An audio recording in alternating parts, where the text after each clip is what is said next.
Hi, this video is more on elliptical forms and still life drawing.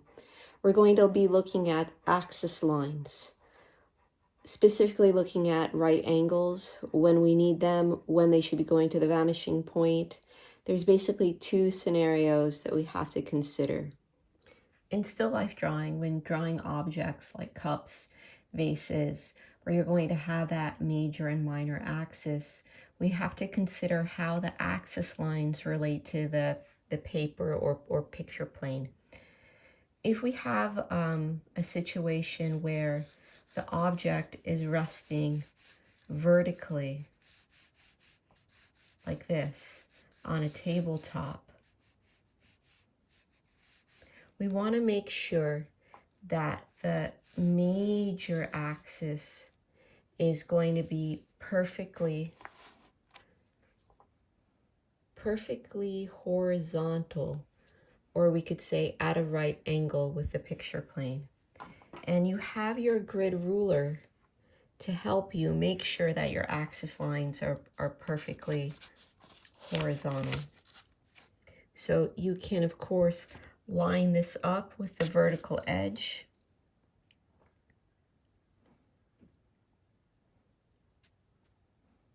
And this is going to create a line that we know is perfectly horizontal. It may appear a little slanted on the camera, that's distortion. So this is our major axis. And remember, in a scenario like this, it's always going to be at a right angle to the picture plane.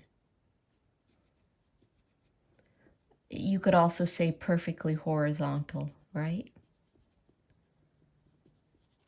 What you need to know about this also is a rule about how the major line relates to the minor line. The minor line is always going to be at a right angle to the major. So this is the minor, and the minor line is always at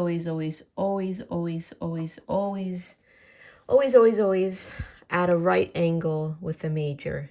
So you see how this forms like a perfect corner, very 90-degree corner. That's a right angle, and the minor axis is always at a right angle to the major axis, always. Now, all of this sounds well and good, probably. It makes sense. You're more than likely nodding your head, yeah. But let me show you a scenario that's quite common.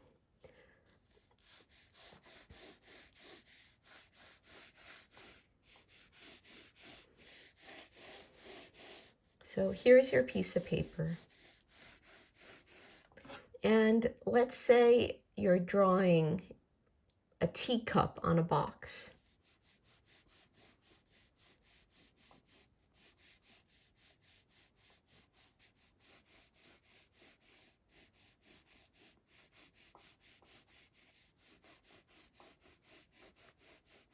So here you have a lovely box, and you want to draw a teacup on top of it. So you might think, okay, let me draw in my statement of height, and then these lines go towards a vanishing point.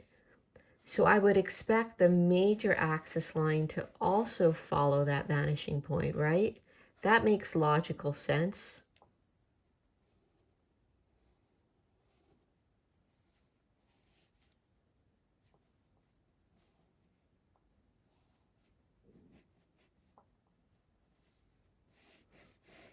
This is going towards a vanishing point. That's going towards a vanishing point. You're saying, oh yeah, that logically makes sense. And let me draw on our little handle, except it don't look too good. It all looks like it's slanting over to one side. That definitely does not look like it's working.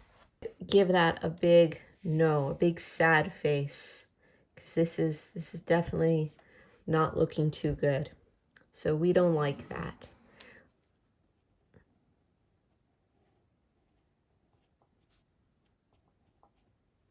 We definitely don't want our major axis to feel like it's going towards a vanishing point. No, no, no, no, no, no. Let me show you what's more appropriate. I think we have some space over here that I can draw.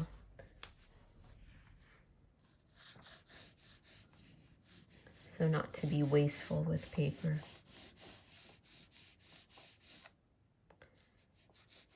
So I'm getting my little box in.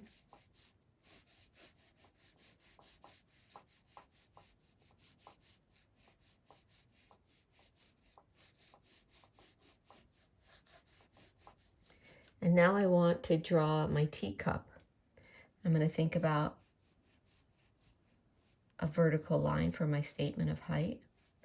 And I'm going to remember that rule that says the major axis needs to be perfectly horizontal or at a right angle to the picture plane, right? You could say it two ways.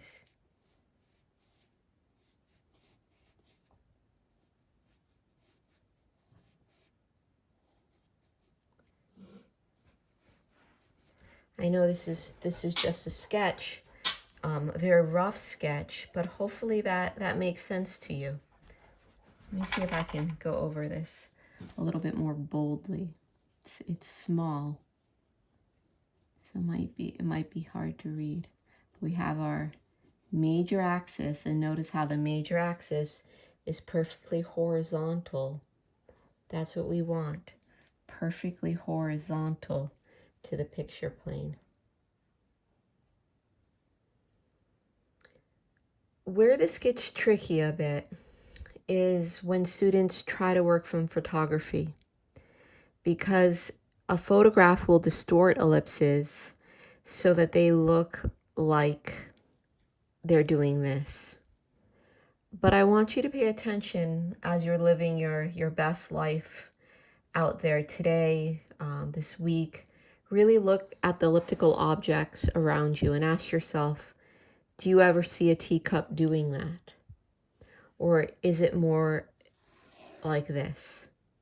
You're probably going to find this to be true. This doesn't happen in real life.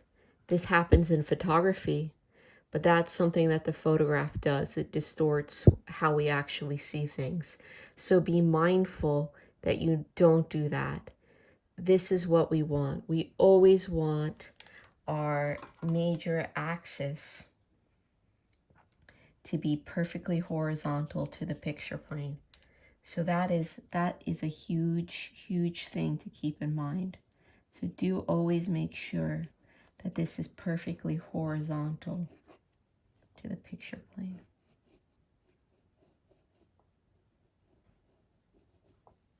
The other scenario that we have is when the elliptical object is resting on its side. That could be a situation like this. Maybe we have a tabletop here and we have a glass resting on its side. Something like that. What do we do in a situation like this? Let's take that scenario we had of a glass resting on a rectangular prism.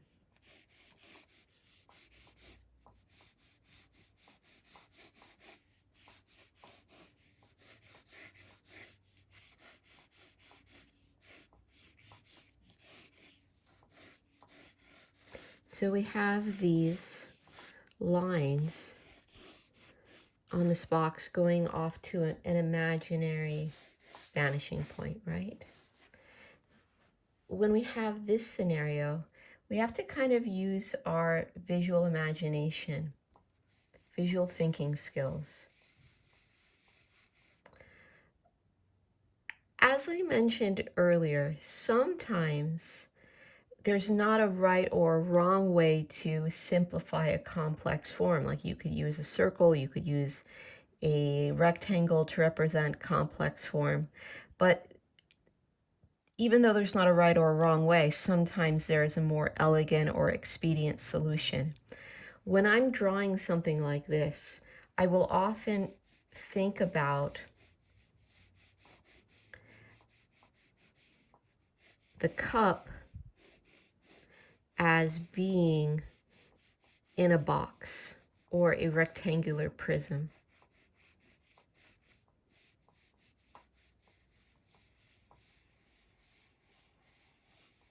And this is why this is a little bit more tricky, a little bit more challenging than the other type of elliptical object.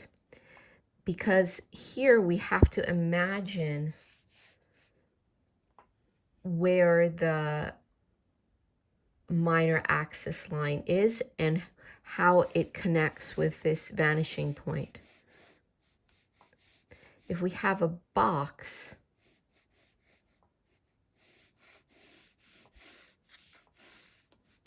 we can imagine the axis line going towards that vanishing point. So I'm imagining an axis line going towards that vanishing point.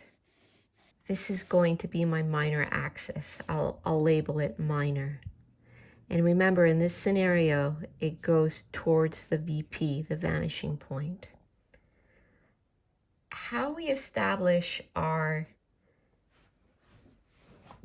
our major axis is by remembering this rule that the major and minor always have a right angle relationship with each other. So I just need to draw a line that's going to be at a right angle to the minor axis. So I'm using this.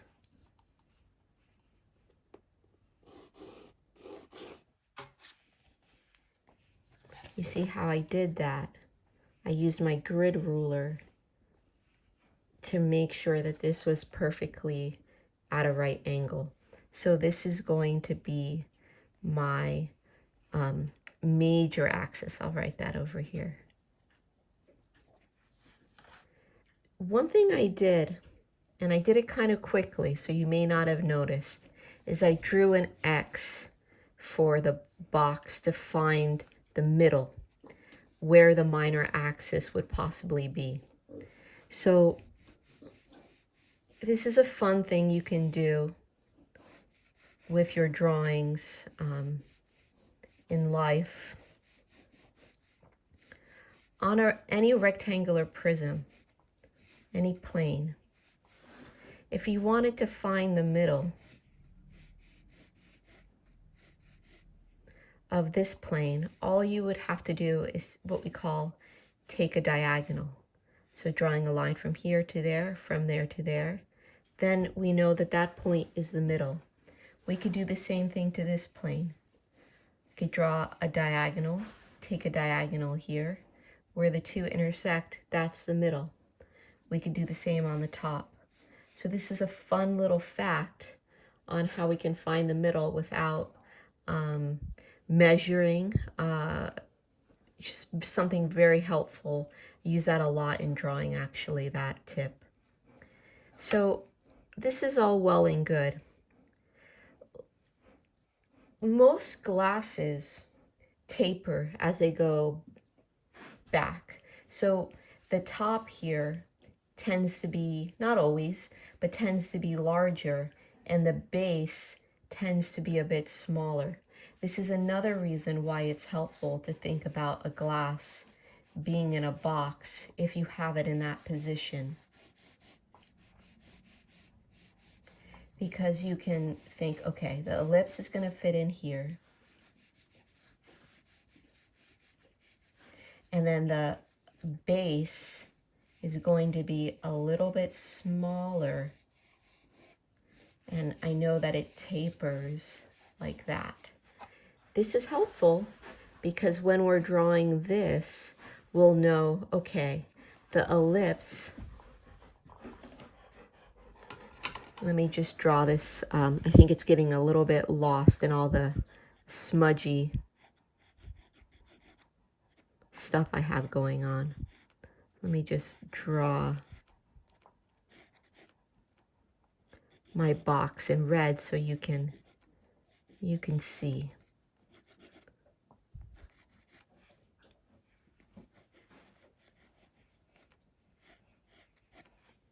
So remember, this base we said is going to be smaller.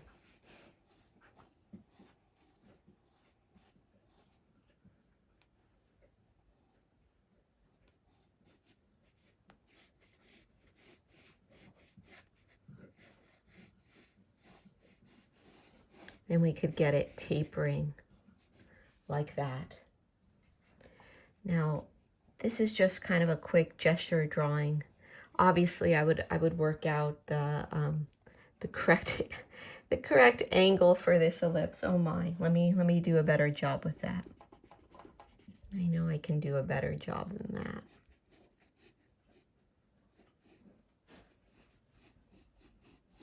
So I'm drawing in a rough in for my major axis, and that's going to help me even gesture in a more beautiful ellipse there.